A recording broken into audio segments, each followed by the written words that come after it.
So that's what I want to find out. Knowing what you know now, obviously you know where to get the business, but your back end and the margins that you'll be able to get with agentic, what do you see and how are you going to implement that with Prosperna? I got a lot to talk about on this. Let's do it. So a little backstory though. Okay. So as you heard, we were rebuilding our next generation product-led growth, B2B SaaS Prosperna platform. Yeah. We finished that successfully. We migrated all of our customers and we thought we made it, right? And we've always been toying with, testing, and interestingly, the first version of Prosperna was not e-commerce. Yeah. It was real estate. Right, and I remember. this was, and this was before the pandemic. Yep. And we did an open house with our customers and we talked about AI at that time. I'm going to share with you the video of what we did. Okay, we'll put it here. I'll play it. Ayan. B-roll.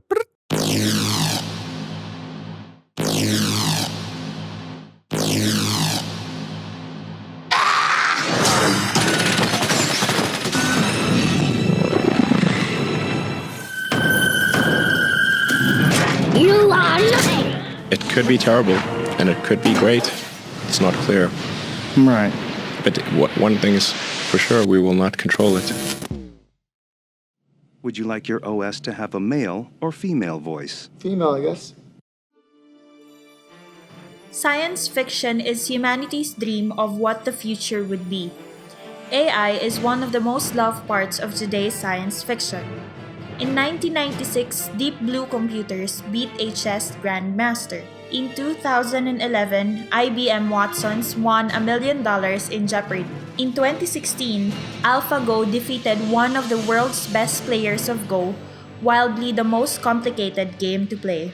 The latest and yet most popular among everybody, and that everybody in the world uses. Cell phone, a pocket-sized AI that does everything for you. Navigation, scheduling, even finding a date. While AI and Android evolve, they become more indistinguishable from humans. The next stage of automation will dramatically affect what it means to be human. But when humans and machine work hand in hand, it will take everything in a whole new level.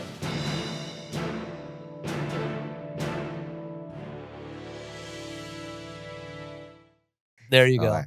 And we thought we made it. And then here comes the unidentified flying object called AI, and it's here.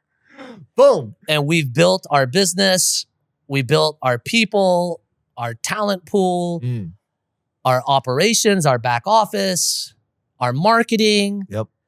our branding, everything towards just your classic B2B SaaS. Yeah. And now we need to pivot again because you need to make sure that you are the type of B2B SaaS AI platform of the future. Yeah. You need to be the type of B2B SaaS AI business of the future with the people, the process, and operations internally. Yeah. So everything needs to move to that new North Star. And you're like, oh, by the way, there's not a lot of funding out there, at least for one based here in the Philippines, right? And of course, you're asking yourself, what kind of business do you want to build now since you've been through all of the hell and back? Yeah. Right? So that's the backdrop, right? So what did we do?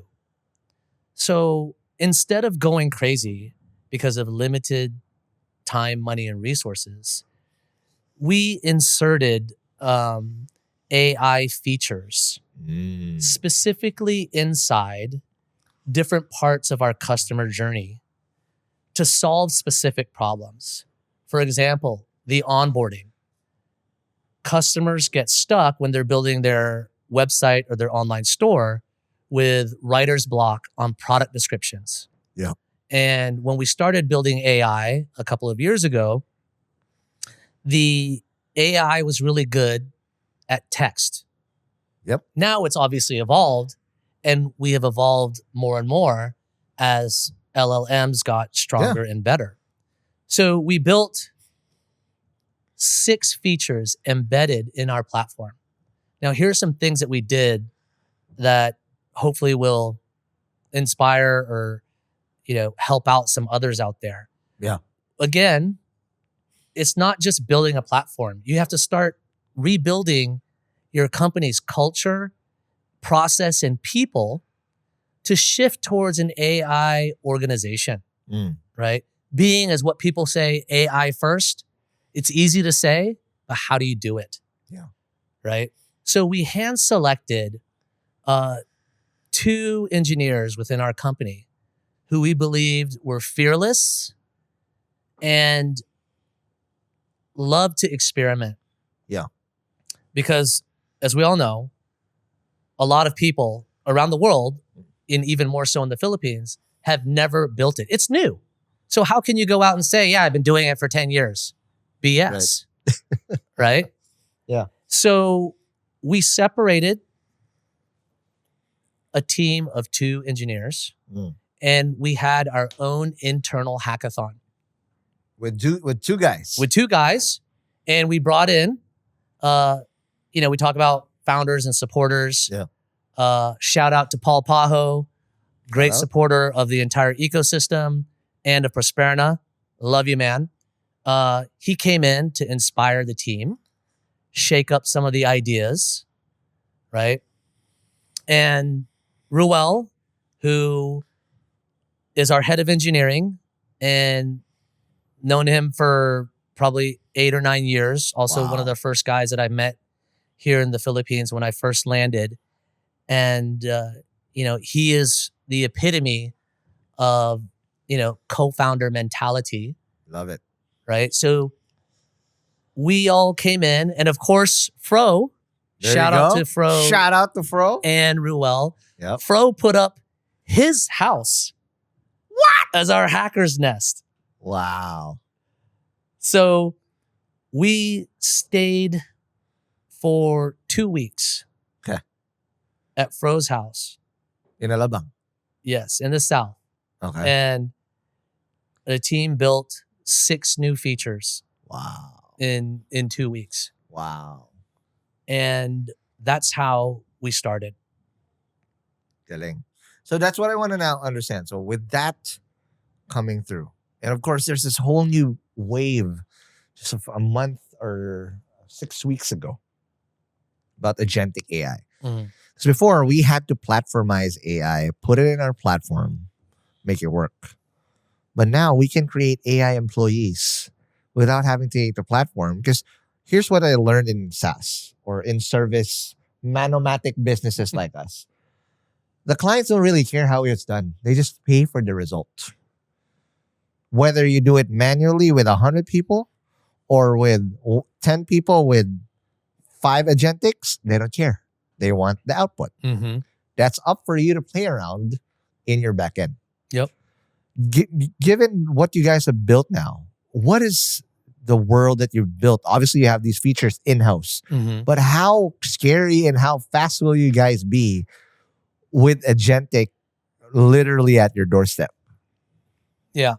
So just to kind of make it a little bit more specific and definitive, what I just described about those 6 first features, they were just your phase 1 AI features, right? Talk to it and it let you get an output. Yeah. Right.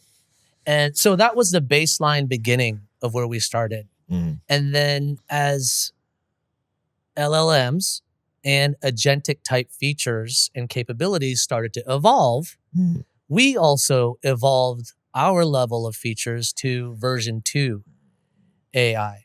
So we went through this and we were like, wait a minute, we've got all these features now. And it grew to like 10 AI features in very specific parts inside the application. And we went through, okay, as the agentic approach came in, then we went through what we called the consolidation of one AI experience. Nice. Right? And then around it, we wrapped and started thinking about our branding so that we can communicate. Sorry, I'm getting into the tactics. No, but good. we we put our product marketing hat on and said, okay, how do you communicate to people that all of these agents, right, can work together? Yes. Because to build an efficient agentic model so that the user doesn't have to put as many prompts You bet. and you get the fastest, most efficient, cost-effective result, Yep. you can't have just one big agent. As of today. Yeah, that's monolithic. Yeah. Yeah. And so we then put this umbrella and branded as Max AI. Yep. And then now, instead of nothing wrong with this, but we've seen the market have the messaging of your AI employees, and each agent has a different name and a different face. We just made Max with different personalities. Love it. So we have Max AI, your co-pilot for general onboarding, setup, and questions. Now we also have Max AI sub-agents, right? Max AI marketing, Max AI merchandiser, Max AI insights, Love it. et cetera, et cetera. And the roles and whatnot. And they'll be on 24/7. They won't have an SLVL. And you don't have to pay them salary. Yeah. So that goes back to, I'm glad you hit on that point. A lot of startups, including us, we're in this build mode now. Yeah. AI, eat it for breakfast, lunch, and dinner. You bet. Right. And yeah, the team, they love it. There's memes about it. Oh my God, every meeting now, the meeting starts with AI. In the middle, it's AI. It ends with AI. And all of a sudden, the founders and everybody thinks they're AI. Are you even real? Yeah. You're probably AI too. But you have to start thinking about, again, going back to the fundamentals of who are you building it for? Yeah. Obviously, what's the problem are you going to solve? Yeah. And in this world of you got to make your own money, Mm-hmm. right? Because no one else is going to give it to you. How do you monetize what you're building? Otherwise, it's going to be a great set of features that nobody knows about. Right. And who cares? Right? Amazing. In my humble opinion, and this is also the warning, to the entire business community. And if you break it down to the Philippines, when it comes to, one of our top largest contributors of BPO, Mm-hmm. the AI companies they are growing and getting revenue, to be quite blunt, is because they can replace an operating expense of someone's salary. You bet. Bottom line. You bet. And as a startup building AI, that's what we have to build for. Yes. Right? So we basically look at the roles that a small business would have to invest or hire and the problems they would have to go through.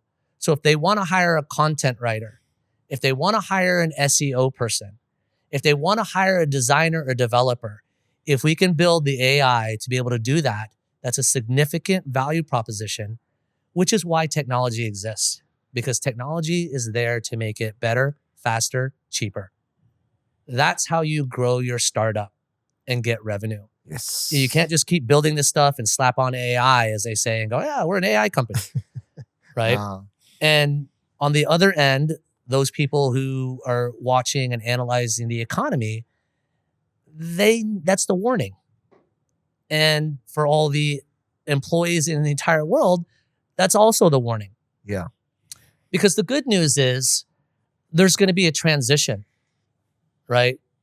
From human to human enabled, to humans and agents working together and living and coexisting, to who knows what's going to happen after. Yep. Hopefully, we'll be just playing more golf, right? And letting the AI do everything for us. You bet. And that's just for everybody. But through that transition, that brings a lot of opportunity Yes. for companies and the individuals and people in our country. Yes. So you've got to be the AI full stack leader and employee teammate. You bet.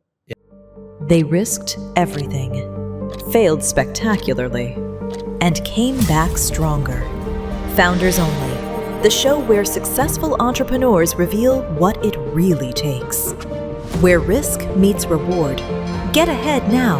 Subscribe to Founders Only on YouTube and Spotify for breakthrough conversations, expert advice, and the insights your competition doesn't have.